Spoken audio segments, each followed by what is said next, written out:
Notre élection s'est passée le mieux du monde, sans violence. Les mots même de la CEDEAO, c'était tellement choquant. Moi, personnellement, ça m'a blessé. Et pour terminer, je voudrais dire, moi, quand j'analyse un fait social ou un fait politique, j'ai un outil avec 3 branches.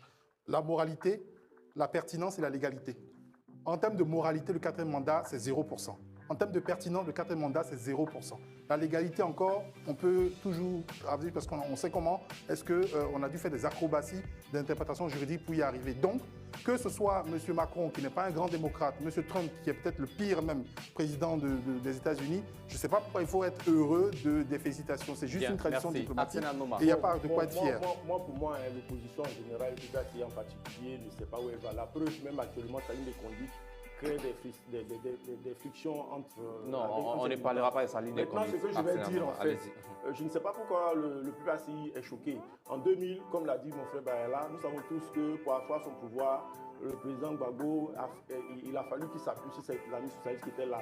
Et même pour continuer, après, il a reconnu donner 2 millions d'euros au président Chirac pour faire sa campagne. Donc aujourd'hui, le fait de s'offusquer parce que la France a reconnu la victoire du président de la République, pour moi, c'est enfantin, quoi. J'estime qu'il ne faut même pas en parler. Bien, chers téléspectateurs, on marque une toute pause. On revient juste après. Dans quelques instants, nous allons parler de la retraite annoncée du président Laurent Gbagbo de la scène politique ivoirienne. Voilà, nous sommes de retour de la